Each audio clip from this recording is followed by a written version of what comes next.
একটি একটি দেশ বাংলাদেশ।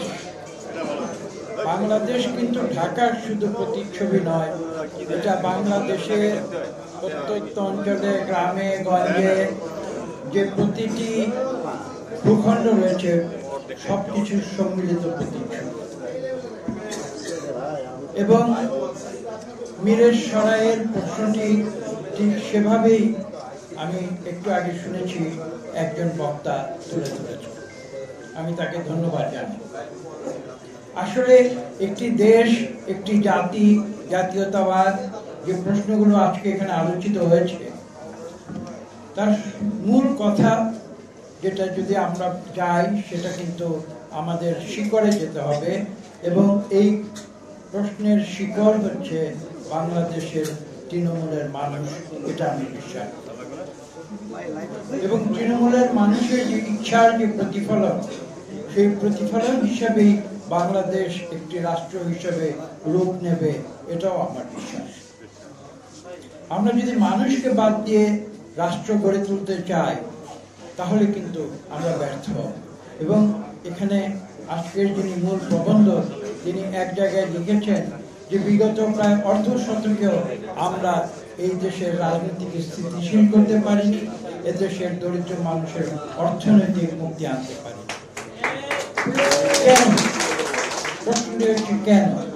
তার উত্তর হচ্ছে, আমি যে কথা একটু আগে বলেছি, যেখানে এই দেশ পরিচালনায়, এদেশের নীতি নির্ধারণে এবং এদেশের বিভিন্ন বিষয়ে সিদ্ধান্ত গ্রহণ প্রক্রিয়ায় তৃণমূলের প্রতিনিধিত্ব না থাকবে তাহলে সেই দেশ কখনো সফল হতে পারবে না।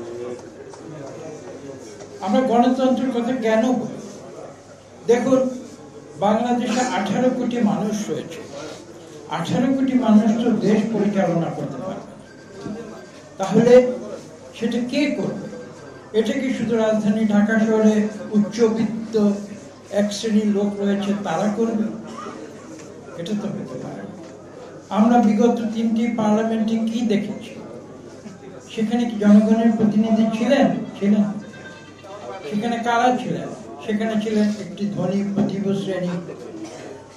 তারা তাদের অর্থবিত্তের ক্ষমতায় তারা রাষ্ট্র ক্ষমতা দখল করে রেখেছে। এটাই হচ্ছে মূল কারণ, যে কারণে আজকের মূল প্রবন্ধকার যে কথাটি লিখেছেন, এদেশে রাজনীতি স্থিতিশীল হতে পারেনি, অর্থনীতি। এটাই হচ্ছে তার মূল কারণ। আমরা যদি সত্যিকার অর্থে জনগণের যে সার্বভৌমত্ব তাতে যদি আমরা বিশ্বাস করি তাহলে কিন্তু এই দেশ পরিচালনার দায়িত্ব জনগণের হাতে ছেড়ে দিতে হবে। এবং জনগণ সেটা কিভাবে বাস্তবায়িত করবে? তাদের 300 প্রতিনিধির মাধ্যমে, যারা পার্লামেন্টে একটি সুষ্ঠু নিরপেক্ষ নির্বাচনের মাধ্যমে তারা বাংলাদেশের 18 কোটি মানুষের প্রতিনিধি। এটা এমন একটি ব্যবস্থা যেটাকে আমরা বলি গণতন্ত্র। অনেকে সমালোচনা করেন, গণতন্ত্রের অনেক খারাপ দিক রয়েছে, অনেক ভুল ত্রুটি রয়েছে। হতে পারে, আমি এই কথাটি অস্বীকার করব না, কিন্তু তার পাশাপাশি আরেকটি কথা রয়েছে, বিলাতে ইংরেজিতে যেটা বলা হয় যে democracy is bad but all other systems are worse. অর্থাৎ ডেমোক্রেসি খারাপ হতে পারে, কিন্তু পৃথিবীতে অন্য ব্যবস্থাকে, রাষ্ট্রবিজ্ঞানী প্রফেসর এখানে আছেন, তিনি আমাকে ভালো বলতে পারবেন, অন্য যে ব্যবস্থাগুলো রয়েছে রাষ্ট্র পরিচালনায় সেই ব্যবস্থাগুলো কিন্তু গণতন্ত্রের চেয়ে আরো খারাপ।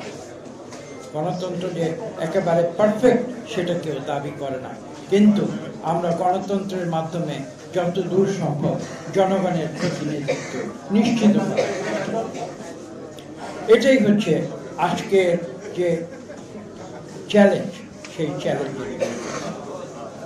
আপনারা জানেন, বিস্তৃত শুনেছেন, বিগত 2024-এর যে ছাত্র জনতার যে গণ অভ্যুত্থান তার কথা শুনেছেন। এখানে আমি একটি বিষয় নিয়ে সংক্ষেপে আলাপ করতে চাই। এখানে মূল প্রবন্ধে লেখা আছে 36শে জুলাইয়ের অভ্যুত্থান, গণ অভ্যুত্থান। আমি প্রবন্ধকারের সঙ্গে জিজ্ঞেস করেছিলাম যে এটা 36শে জুলাই কেন হলো, কেন 5ই অগস্ট হলো। আমি জানি না এই প্রশ্নটি এ পর্যন্ত প্রায় বিগত 6 মাস হয়ে গেছে, এই প্রশ্নটি কেউ তুললেননি, কিন্তু আমি এই প্রশ্নটি আজকের এই সেমিনারে তুলতে চাই যে কেন আমরা 5ই অগস্টের গণ অভ্যুত্থান না বলে 36শে জুলাইয়ের গণ অভ্যুত্থান কেন হয়েছে, এর পেছনে কোন সাইকোলজি কাজ করেছে সেটা উন্মোচন। আবেগের কারণে আমরা 36শে জুলাই বলেছি সেটা আমি বিশ্বাস করি।